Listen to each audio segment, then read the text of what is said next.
Hello and welcome to the latest episode of Podcasting Progress, a series by PMCG, that's Policy and Management Consulting Group. My name is Alistair Watt and I'll be your host. This is the second in our series so far, a series that focuses on PMCG's work, its people, its partners, its areas of expertise and interest. Today, we're joined by Iain Rawlinson, Chief Commercial Officer at APM Terminals Poti. Currently working on Poti Port on Georgia's Black Sea coast, Iain possesses a wealth of valuable expertise and has gained much success in trade, transportation, logistics and other aspects. Originally from the UK, his work has taken him to several of the Gulf states, in some cases transforming the fortunes of major logistical hubs of national, regional and even global importance. Iain, a warm welcome. Thank you. So Iain, before we delve into the here and now, I'd love to hear about your decades of impressive experience in Bahrain, UAE, Oman and Saudi Arabia. What are some of your proudest achievements to date from your time in the Gulf region? The Gulf, the Middle East, was an interesting market to cut my teeth on. So I moved out there in 1994, and logistics was really in its infancy in the region. In fact, it didn't exist as a concept. Generally speaking, companies' supply chains were managed by their finance manager. So it was all about how much does it cost to transport. So at that stage, the idea of the value of an efficient supply chain was simply not there in that region at all. It's a bit hard to discuss specifics without sounding like I'm trying to apply for a job here, but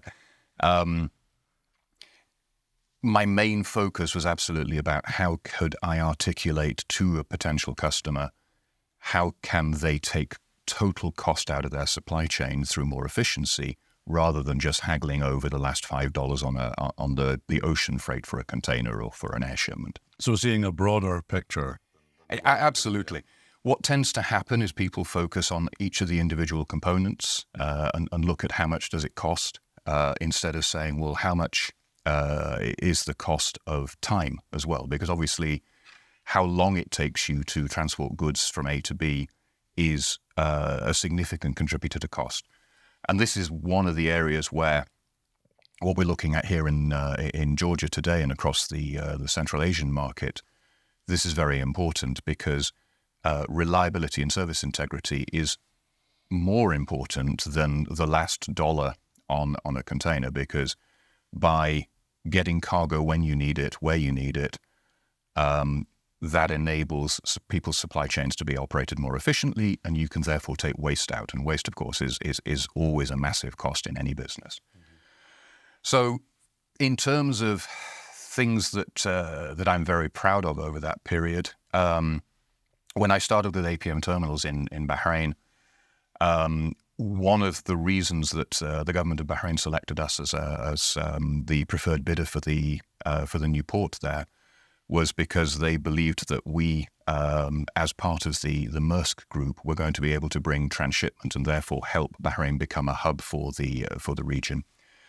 And that was a challenge, to be honest, because Bahrain is not geographically ideally located. But we did manage to explain to one of the large shipping lines, APL, that there was value in hubbing their northern Gulf trade over Bahrain so that they could serve Saudi Arabia, Kuwait, and of course Bahrain more efficiently, and then lock them in for a long-term period to drive this concept of Bahrain as a hub. And that was challenging, but ultimately a successful initiative we had there. I've noticed over the years that sometimes actually negotiating with your internal stakeholders is as much of a challenge as with your external, because again, identifying and articulating the value of a customer's business to a company can be challenging. So when I was based in Salalah in Oman, we were having some concerns with one of our customers who was constantly trying to put more cargo our way and then swamping us. And it was feast or famine. So working with the customer, working with my colleagues to create a better flow so that we knew what was coming and we were unlocking capacity for them, actually ended up bringing an extra 500,000 TEU a year, 20-foot equivalent containers a year, into the port of Salalah, which is coincidentally roughly the capacity of Georgia's Poti Port. So, it was a massive difference to the port of Salalah at the time. Fantastic. Thank you very much. And how did these experiences prepare you for the, I think it's fair to say, the different setting of the South Caucasus in terms of climate, culture, and various other things, infrastructure? What similarities and differences have you observed between working in the South Caucasus so far, where you've been for, 3 or 4 years now, and in the Gulf states, where you spent best part of a couple of decades? There are a surprising number of parallels, actually. I mean, obviously, the culture of Georgia in this region is in many ways very different from that of the Middle East. But I think the biggest area where this region and the Middle Eastern region is very similar is to do with the value of personal relationships. Here, people need to know people. And that's something, my entire career has been built around customers and around personal interaction. So it puts me in my happy place. And it's very much the same in the Middle East. So whereas if you're in Western Europe or in North America, a lot of the interactions are around the dollars and cents of the transaction. Here, you don't even get onto the financial side of things until you've broken bread with people, got to know them, got to understand them. And I think that is one of the strengths of this region, as it was with the Gulf, because those personal relationships also mean that where things do go wrong, and inevitably in logistics things go wrong, because obviously what we're doing is we are moving cargo halfway around the world, and we are using many modes of transportation, so the chances of things going awry along the way are not zero, let's put it that way. But when the relationships are good, that does mean that people will understand and believe the reality of what's on the ground rather than just getting very upset about the situation. So you're building trust, they're getting a bit more slack. Exactly.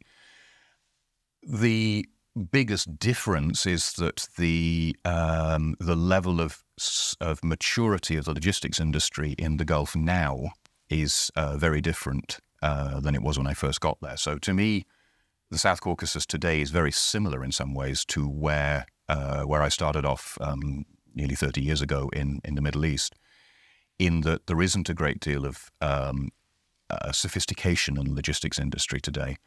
To put it into perspective, the average level of containerization globally, so goods which could be put in containers, is roughly 60%, 60 to 70%.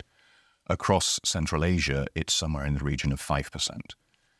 And that is because ultimately containers have been driven by the shipping industry. They're a multimodal way of transporting goods, but they have been, they were invented by the shipping industry. And obviously with the landlocked countries of Central Asia, and also with Georgia's historical focus more on the land side than the seaside, there hasn't been the same focus on driving international trade through containers. So the supply chains here are quite inefficient.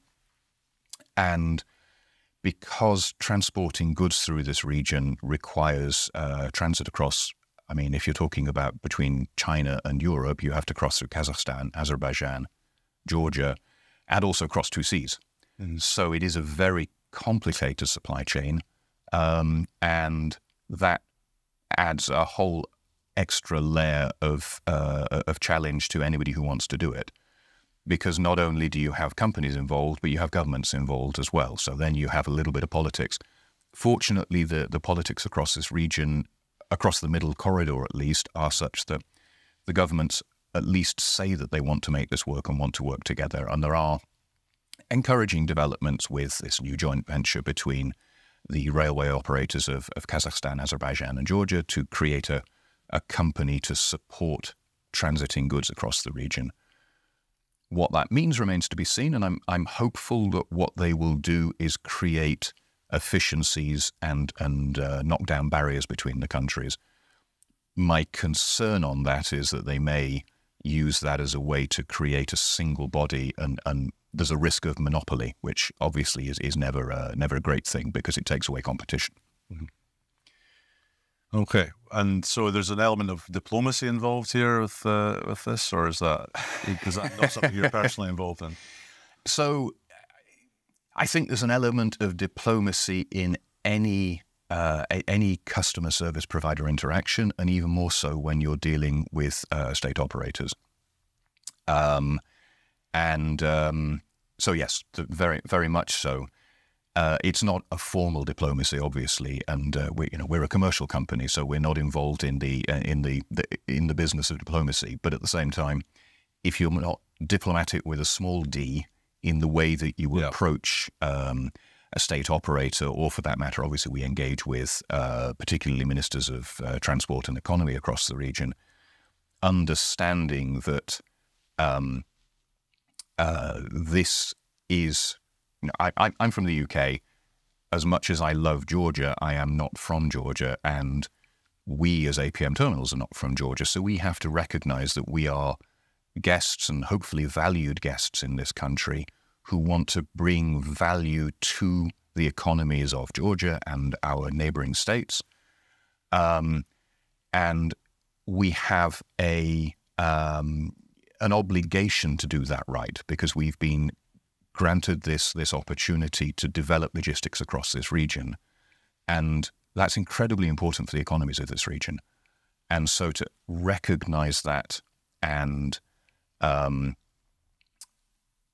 have a degree of humbleness about it. And so we know what we're doing. We're very good at what we do. We've been doing it for many years. But at the same time, it's not for me to walk in, bang my fist on the table and say, you're doing it all wrong. Even if that's what I think, I have to be a little bit diplomatic about the way I try and guide people towards better processes. I saw this, I was based in Iraq for a period, and that was a country that doesn't have logistics at its heart.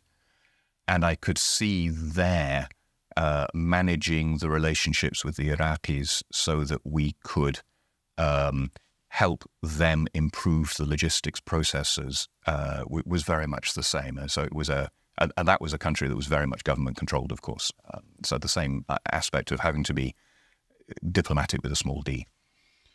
Well put. To lift something from your company's site, if you don't mind, APM Terminals describes Poti Port as a European gateway for international trade and as being ideally located to become a hub for Central Asia trade.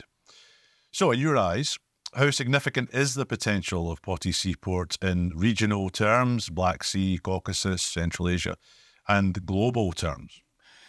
So Black Sea, Georgia, Caucasus, absolutely essential.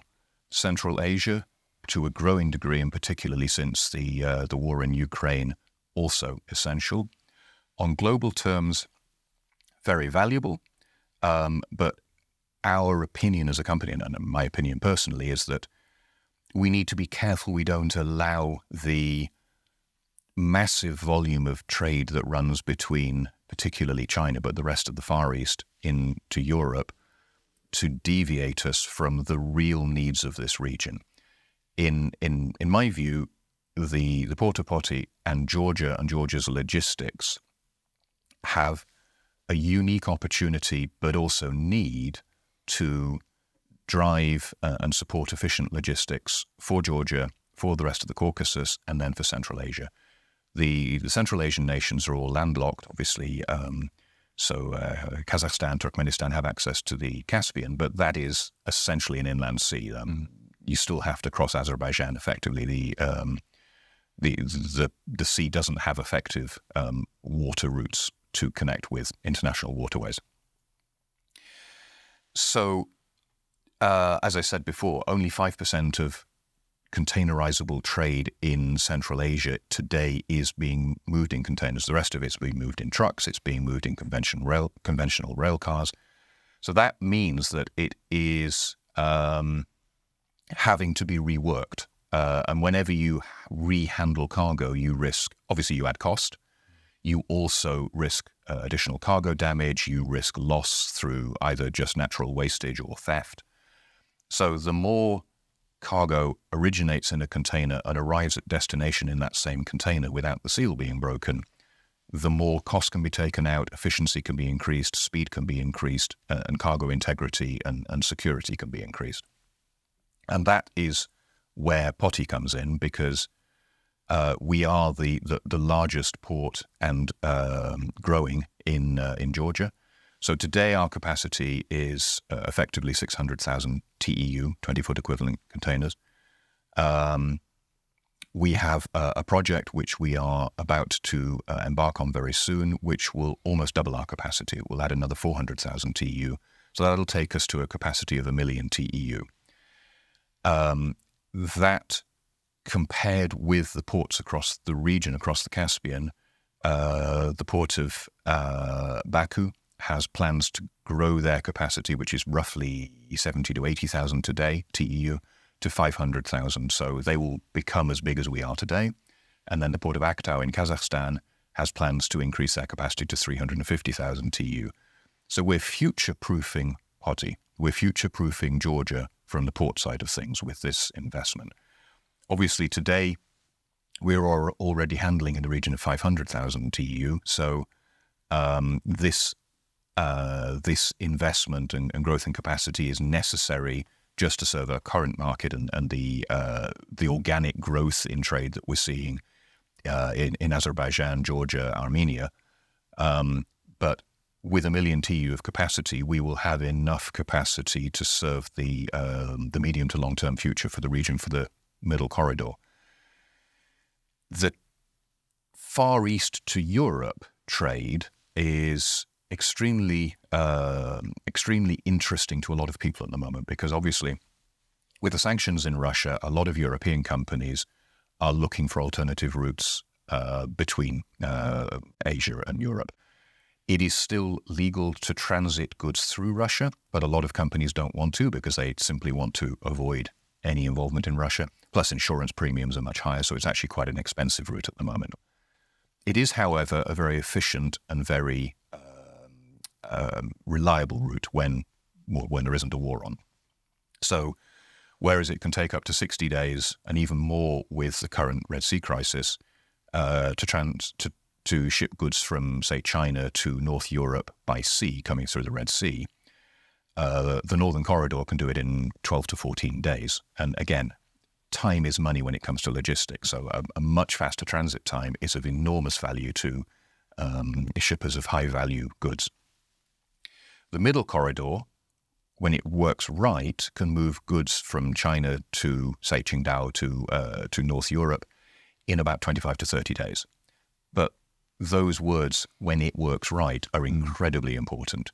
We've seen shipments transiting the Middle Corridor that have taken 3, 4, even 5 months sometimes, because they've got stuck somewhere along the way, and whoever was responsible to take it from train to ship, from ship to train, has just not done so in a timely manner, and the cargo has gone dark. So it's not entirely clear where it is, and it's sitting on a railway siding, or it's sitting in a port, or it's sitting somewhere, and nobody's taking care of it. So having full visibility, and so digital solutions are really important, but across the whole supply chain is really important. But this does mean, because of the longer transit time across the Middle Corridor, we see that when Russia, hopefully soon, the war ends and Russia reintegrates with the rest of the world, the Northern Corridor will return. It is a faster, easier route because you don't have to cross the seas in the same way. But for the Central Asian market, the Middle Corridor is essential, both to make sure that countries like Kazakhstan, Uzbekistan have access to a reliable corridor to get cargo in and out, and that they're not reliant on only one neighboring country, which is always the problem with being a landlocked country. But also with this 15 to 20-day transit from Kazakhstan to Europe, for instance, that is just as efficient as running it through the Northern Corridor. So that is our long-term potential as Georgia as a trade hub. Is there an opportunity to move cargo from China to Europe through the middle corridor? Absolutely, especially now. But I would not put all my eggs in that basket. And that's why, for instance, we as APMT, we have an office in Almaty now, specifically to grow awareness and grow the Kazakhstan and then the rest of the Central Asian market, to understand and to develop middle corridor from Poti to Kazakhstan and back, and then connecting with vessels from all the shipping lines to then connect us through to Europe. And so you've been here for 3 to 4 years now, so I don't know if you'd refer to this as early days or, somewhere a bit further down the line. But in any case, I'd like to ask you what milestones, and we've touched on it a bit so far already, but what milestones have been reached so far at Poti, and what remains to be done to fulfill its potential in terms of trade, employment, or anything else? We have a long way to go. The most important milestone that we are waiting on is to break ground on the port expansion. So last year we completed a major rehabilitation of the breakwater. The Port of Poti is very old. It was built in 1858. The breakwater was built between then and early 1900s. And particularly in Poti, a breakwater is extremely important. The Black Sea, it's called the Black Sea for a reason. It can be an angry sea. So without that breakwater, then the Port of Poti would really struggle. But with the breakwater, it's a safe harbour. So in the event of a very, very bad storm, some ports, when there's a bad storm, ships have to go out to anchorage because it's just not safe to stay in the harbour. In Poti, it's a safe harbour, so it is safer to be in the harbour and protected from the storm, and that's because of this breakwater. And part of our expansion project is to build a second breakwater to increase the protection, but also the protection for the new port area. So finalising the rehabilitation of that breakwater was the first big milestone since I've been here. Establishing an office in Almaty, so therefore we are getting closer to the market in Kazakhstan, building bridges to the railway operators across this region, so Georgian Railway here, ADY in Azerbaijan, and KTG Kazakhstan Railways, has been very important because an understanding on their part that we are part of the solution, and that we are very committed to making the investments to support the middle corridor, and that we truly believe in the middle corridor is really important. And we've also built good relationships with EBRD, with the World Bank, with the EU, who are all keen on how can they support appropriate investment in the middle corridor, because they see the massive benefits to Georgia as a country and to this region as a whole to have a free-flow logistics supply chain running through these countries, connecting Georgia and beyond with Europe and beyond. The country has for a long time now said that it views itself as a logistics hub, and that's been the intention to develop Georgia in that way. And we absolutely see that. Geographically, when you look on a multimodal basis rather than a pure shipping basis, then Georgia's location is fantastic because we have a market of 90 million people who live beyond our gate. If you run from Georgia to the Chinese border, and we include all the Central Asian states, it's an enormous market. It's a market which has fast-developing economies, reasonably financially well-off economies. Countries like Kazakhstan, Uzbekistan, Azerbaijan are relatively wealthy. And more and more you see when you travel around this region an appetite to be West-leaning, Eurocentric. You see European brands and to a degree American brands popping up all over the place. Even in the relatively short time I've been in this region, I can see a difference in places, in Georgia itself, but also in Kazakhstan, with more and more investments coming in from the West. And when you talk to the people on the ground, there is a desire to trade more with Europe, to have more of a European lifestyle. In fact, it's fascinating, actually. Kazakhstan 60% of Kazakhstan's trade, considering that it is bordered by China to the east, Russia to the north, and ultimately Afghanistan, Iran to the south, but 60% of its trade is with the EU. So they really have a desire to become closer to Europe, just as, of course, Georgia does.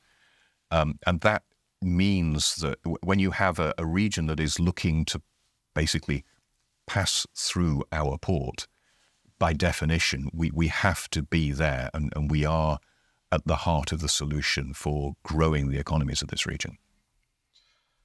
Well, it's a fascinating statistic with Kazakhstan. And I would like to ask now. You also touched on this slightly before with the Russia's war on Ukraine is it's affecting almost every area in the world, especially in its surrounding regions. But what opportunities and support have emerged since the beginning of the war in February 2022? So it's very hard to talk about opportunities at a time like this, of course. And obviously, our thoughts go out to the people of Ukraine and hope that this war ends quickly and there's a renormalization of the situation and the country can be rebuilt. The reality, however, is that the Central Asian region has been hit hard by the war because the sanctions on Russia have meant that it's very hard to move goods through Russia. Historically, the majority of Western goods were tending to be delivered to Russia and then distributed from distribution centers scattered around Russia for the Central Asian market. So when the logistics industry looked at Central Asia, and this is also at the heart of the lack of containerization in the region, the industry said, so Russia, which was basically Russia and the CIS, so Russia and Central Asia, was viewed as a single entity. So goods would go to Russia, and then that was somebody else's problem how they ended up on the shelves in Almaty, Astana, Tashkent, or wherever. Those distribution centers no longer exist. So trade is now being distributed either directly from Europe or through Turkey, or is coming in from China. But the efficiency of the supply chains has taken a massive hit.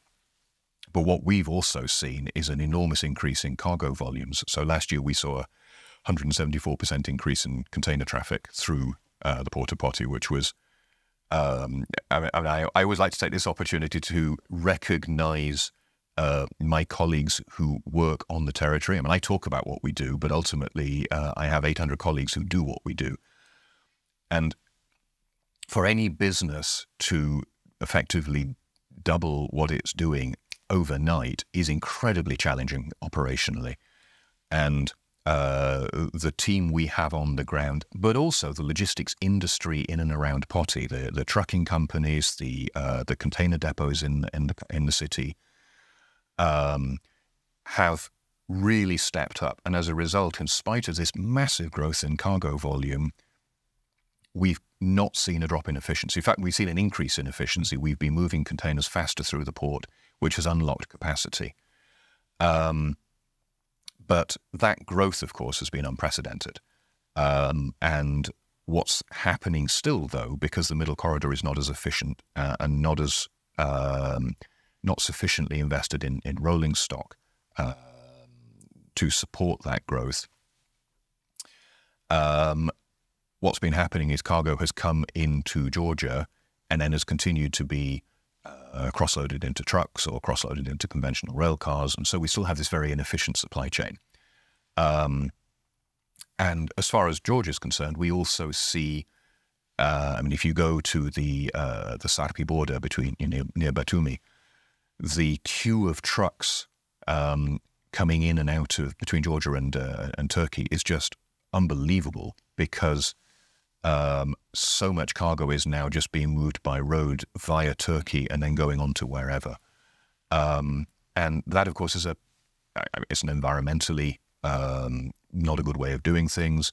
It's slow, it's invisible from a supply chain perspective. So again, the opportunity to grow beyond what we've grown already is really massive. And we're starting to see the international shipping lines take interest. It's taken a little bit of time. And during the pandemic, for instance, we actually saw a significant drop in cargo volumes through Georgia. The region was effectively deselected because freight rates went very high globally, and people found alternative ways to bring goods to Georgia, which were cheaper. So people were moving goods through Iran, people were moving goods by land through Turkey. Now we're seeing the shipping lines really take notice and realize that the opportunities for Central Asia to drive and feed this 90 million people population of this region is becoming more and more. The biggest challenge there is the beyond the gate infrastructure, so the rail infrastructure, the rolling stock on the railways, and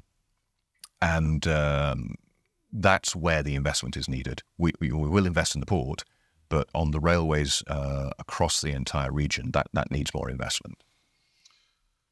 Okay, and finally, I'll try and wrap things up here with one last question, because you've answered so with such in such an informed manner and so extensively so far, and we're grateful for that. I went to rant about the houses a little bit, but not at all. So now I'm going to ask you to get your crystal ball out to a degree, but with someone of your experience, I'm sure you have, with such knowledge of what's gone on in the past and what's going on in the present, you'll have a better idea than most of us of what might be, ahead in the future in your areas of work. So Georgia has its EU candidate status, and how do you think this boosts the Port of Poti's prospects, and if you do think it boosts it, in what ways? So I have a crystal ball, because every year I get asked by the finance team, what's going to happen next year? It's not a very good crystal ball, so I mean, let's just bear that in mind. But I think the EU candidacy and hopefully ultimately EU membership will be very good for Georgia. As we say publicly, and as I said earlier, we view Poti as the gateway between Georgia, the Caucasus, and Central Asia, and Europe and beyond. Countries within the EU can trade very easily, very freely. Obviously, there's the possibility of movement of people as well as goods. And so by extending the EU across the Black Sea into Georgia, that means that we here in Georgia will become part of that I mean, the economic union at the end of the day, but that combined entity, which is within itself its own trading center. One of the things, you asked me earlier about the differences and similarities between here and the Gulf states. The biggest difference is that Georgia, at its heart, when I talk to Georgians, I see so much Europeanness about Georgia as a country and Georgians as people. The one area where Georgia's less European, I would say, is how important people are and relationships are. But I suppose that makes it more sort of Mediterranean than North European in that respect. But outside of that, this is, to my mind, a very Eurocentric country in its heart. And therefore, it's absolutely natural to me that Georgia and Europe should grow closer. It's of massive interest to us. We're a European company. We invested back in 1991 in Georgia with a view to growing the logistics industry here and supporting the Georgian economy by doing things right in the port. And we have a very good track record of that in terms of improvements in efficiency and processes. But that European mindset, and then with us being the gateway between Europe and Georgia, I kind of have to say that I believe that European candidacy and therefore becoming part of Europe is incredibly important to Georgia.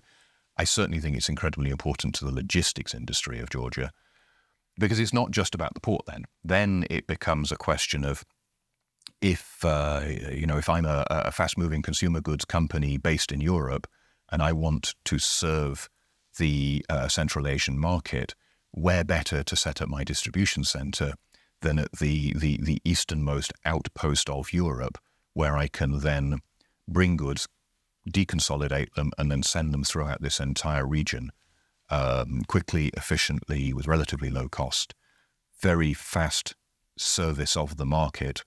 And that is at the heart of the logistics industry. It's about identifying where the gravity is of the demand for the goods.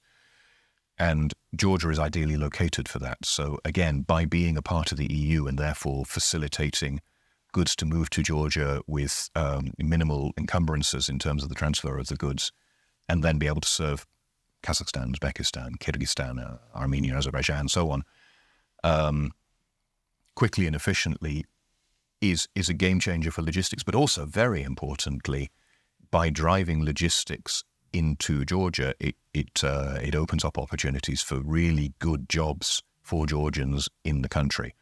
And at the end of the day, I think one of the things that I would love to see with Georgia is that it's a country where Georgians want to be staying, working, developing their careers. We see that with our people. As a European company, we don't have a problem attracting talent.